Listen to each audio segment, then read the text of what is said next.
Voici 6 choses qu'il faut arrêter de faire si tu veux réussir dans la vie. Si tu savais le nombre de personnes qui te jalousent sans que tu ne le saches, tu ferais attention à ces conseils que je vais te partager. C'est malheureux, mais la jalousie est partout autour de toi. Le pire, c'est qu'il s'agit des personnes proches de toi, dont tu ne douterais jamais une seule seconde. Ils sourient quand tu réussis, mais au fond d'eux, ils sont dégoûtés. Et ils donneraient tout pour être à ta place. Méfie-toi des apparences, car certains arrivent très bien à cacher leur jeu numéro 1.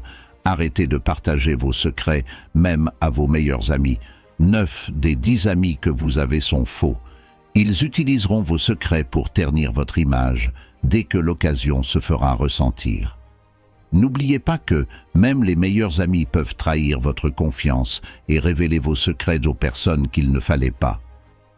Si vous partagez un secret avec un ami, il peut vous mettre sous pression, de manière à prendre une décision contraire à votre choix. Voilà pourquoi les grands savants ont toujours gardé le secret de leurs découvertes et poursuivre leurs inventions en solo. Numéro 2. Arrêtez de partager vos projets avec les autres.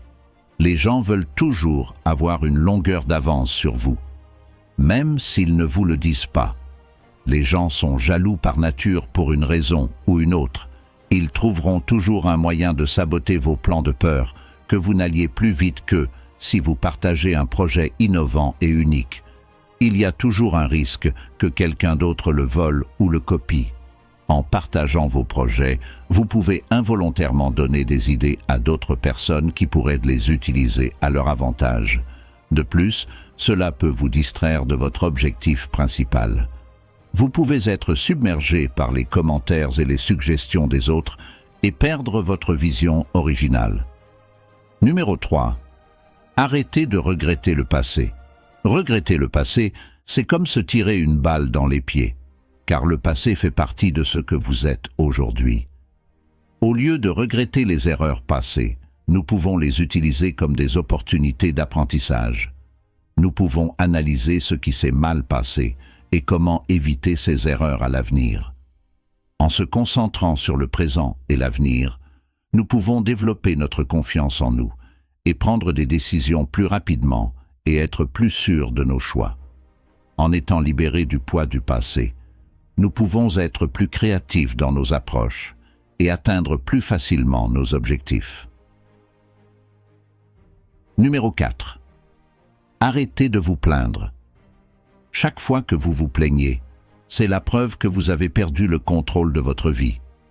Très souvent, le temps que nous passons à se plaindre peut être utilisé pour accomplir des tâches importantes ou travailler sur nos projets personnels.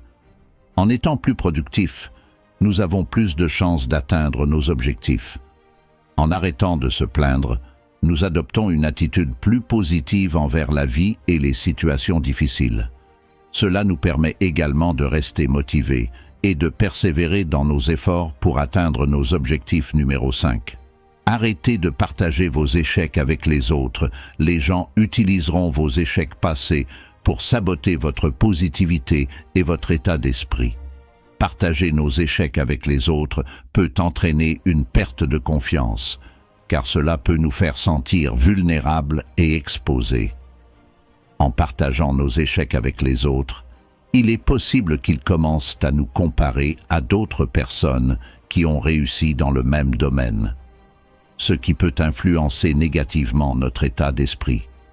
Cependant, il est important de noter que partager nos échecs avec les autres peut également être bénéfique, car cela nous permet d'apprendre de nos erreurs, d'obtenir des conseils et des encouragements de la part des autres.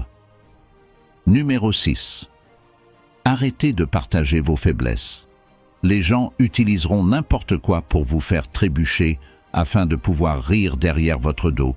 Ils utiliseront vos faiblesses contre vous dès qu'ils en auront l'occasion. Certaines personnes peuvent utiliser vos faiblesses contre vous pour leur propre bénéfice. Ils peuvent essayer de vous manipuler ou de vous faire du chantage en utilisant ces informations contre vous. Si vous partagez vos faiblesses avec quelqu'un qui ne respecte pas votre vie privée ou qui en parle à d'autres personnes, Cela peut entraîner une perte de confiance envers cette personne et envers les autres en général. Lorsque vous partagez vos faiblesses avec les autres, il y a toujours un risque qu'ils vous jugent ou vous critiquent. Cela peut être difficile à gérer émotionnellement et peut même aggraver votre situation. Si la vidéo vous a été utile, n'hésitez pas à nous le faire savoir dans les commentaires. Abonnez-vous et lâchez-nous un pouce pour nous soutenir.